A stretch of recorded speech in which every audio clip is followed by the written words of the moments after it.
नमस्कार बच्चों, आज के कार्यपत्रक में 31 में आपका स्वागत है। और आज हम एक नया विषय बीजीय व्यंजक और सर्वसम्मिकाएं पढ़ने वाले हैं। तो ये कुछ अलग से शब्द लग रहे हैं, बीजीय व्यंजक और सर्वसम्मिकाएं, ये क्या है? तो आइए आपको बताते हैं बीजगणित होता क्या है। हम जानते हैं कि अंकगणित से हमारी संख्या संबंधी समस्याओं को हल करने में मदद करती है, परंतु जब अंकगणित में बहुत कठिन समस्याओं को हल करने में संख्या नहीं हमें मदद दे पाती, तो उनके लिए हम XYZ या ABC की सहायता लेते हैं। तो इसी गणित की शाखा को बीजगणित कहते हैं, जहाँ पर हमें गणित की समस्याओं को हल करने के लिए XYZ और ABC की ज़रूरत पड़े, तो इसे बीजगणित कहा जाता है। ठीक है, बीजगणित में हम XYZ और ABC की सहायता का इस्तेमाल करते हैं। आइए समझते हैं। जैसे त्रिभुज को देखना आपने, ये एक त्रिभुज है, इसमें 3 रेखाखंड है, 1 2 3। ये 2 त्रिभुज है, 1 2 3 1 2 3 6 रेखाखंड है। यहाँ पे 3 रेखाखंड, यहाँ 6, यहाँ पे 9 रेखाखंड बनेंगे, 1 2 3 4 5 6 7 8 9। और यहाँ पे हम देखेंगे कि यहाँ पर बन गए 12 रेखाखंड, और इधर हम देखेंगे 15 रेखाखंड। आगे यहाँ पर देखोगे तो कैसे कितना बनेगा, यहाँ पर हम देख रहे हैं 1 2 3 4 5, तो यहाँ 6 बनेंगे। ठीक है, तो 1 2 3 4 5 6, यहाँ पे करोगे तो 7, 1 2 3 4 5 6 7। ठीक है, तो अब इसमें आप त्रिभुजों को देखकर बताइए कि इसके 100वें प्रतिरूप में कितने रेखाखंड होंगे। 100वें प्रतिरूप में कितने रेखाखंड होंगे? तो आप 100 का कैसे हिसाब लगाओगे? यहाँ पे 3 है, यहाँ 6 है, तो आप देख रहे 3 गुना 1 3 हुआ। ये जो दूसरे नंबर पे है, यहाँ पे 3 गुना 2 6 आई, यहाँ पे 3 गुना 3 9 आई, इधर 3 गुना 4 12 आई। तो हम देख रहे हैं आगे वाला नंबर 3 3 रह रहा है सब में, लेकिन ये 1 2 3 4 5 ये बदल रहा है। तो इसको अगर हम T लिख दें तो हम ये पता लगा सकते हैं कि जब T को हम 100 नंबर देंगे तो 3 × 100, 3 गुना 100 कितना होगा? 300। तो इससे हम पता लगा सकते हैं कि 100वें नंबर पर हमें 300 रेखाखंड की आवश्यकता होगी। एक त्रिभुज बनाने के लिए 3 रेखाखंड चाहिए, 2 त्रिभुज बनाने के लिए 6 रेखाखंडों की आवश्यकता है, 3 त्रिभुज के लिए 9 रेखाखंड की आवश्यकता है। इन प्रतिरूप से हम कोई नियम निकाल सकते हैं, जैसे आवश्यक रेखाखंडों की संख्या हम निकाल सकते हैं 3 गुना त्रिभुज की संख्या। तो हमने देखा आवश्यक रेखाखंड की संख्या है 3 गुना 3, तो त्रिभुज के स्थान पर अंग्रेजी का अक्षर हम T लिख देते हैं। तो 3T हमने इसको समस्या को हल कर दिया। जब 1 रहेगा तो T का मान 1 हो जाएगा, तो 3 रेखाखंड हो गए। जब हम ये 2 त्रिभुज लेंगे तो T की जगह हम 2 लिख देंगे, तो 6 उत्तर आ जाएगा, 6 रेखाखंड चाहिए। जब 3 त्रिभुज बनाने हैं तो 3 गुना 3 9, तो 9 रेखाखंड की आवश्यकता है। तो T का मान हर बार बदल रहा है, 1 2 3 4 100 101 कुछ भी रख सकते हैं, और ये इसका मान नहीं बदल रहा है। जिसका मान बदल रहा है उसको हम बोलेंगे चर। हम 1 के स्थान पर अंग्रेजी के किसी भी अक्षर का प्रयोग कर सकते हैं। अब 1 के स्थान पर त्रिभुज की संख्या रखते हुए आवश्यक रेखाखंडों की संख्या आ जाएगी। 3T में T एक चर है, तो यहाँ पर ये T एक चर है और 3 एक अचर संख्या, ये नहीं बदल रही, ये अचर संख्या, और ये एक चर संख्या है। तो इसका मान 1 2 3 4 कुछ भी हो सकता है T का मान। ठीक है, तो हमने एक चर अचर संख्या समझी।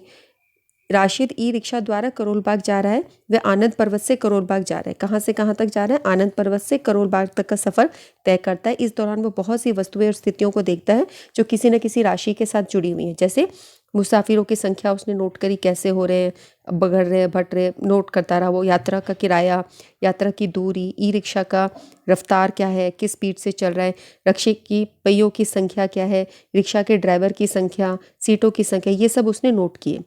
और अब उसको उपरोक्त सफ़र से जुड़ी तरह तरह की राशियाँ प्राप्त हुई हैं, जिसमें से कुछ राशियाँ स्थायी हैं, यानी बदलती हैं नहीं हैं, अर्थात बदल नहीं रही, और कुछ ऐसी हैं जो बार बार बदल रही हैं।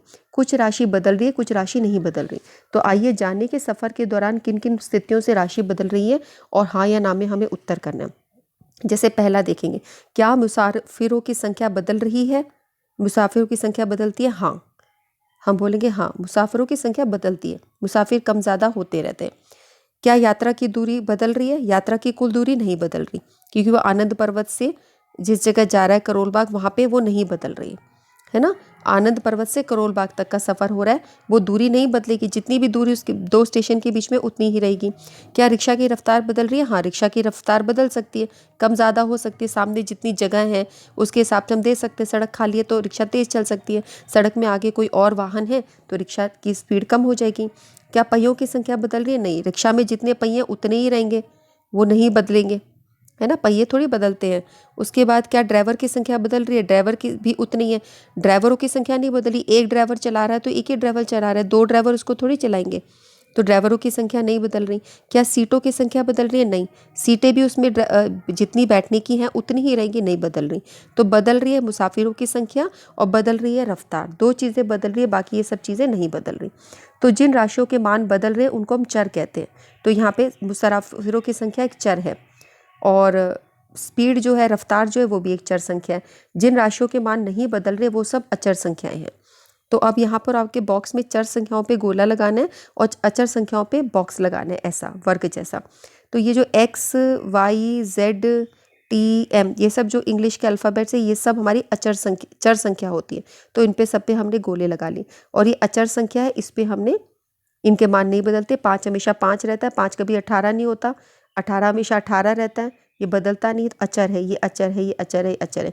लेकिन z बदल सकता है, z को कभी 1 मान दे सकते हैं, z को कभी 2 मान दे सकते हैं, तो ये चर संख्या है। तो इस तरह से कंप्लीट हुआ आज की वीडियो में। आपने चर, अचर, चर संख्या सीखी। चर संख्या क्या होती है? जो बदलती है। इंग्लिश की अल्फ़ाबेट जो है ए से लेके जेड तक, इसमें से कुछ भी अचर संख्या चर हो सकती है।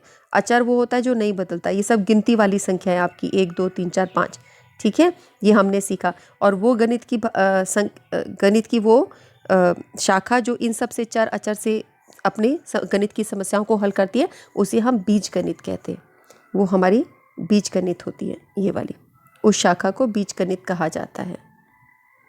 ठीक है, इसके साथ ये वीडियो ओवर होता है।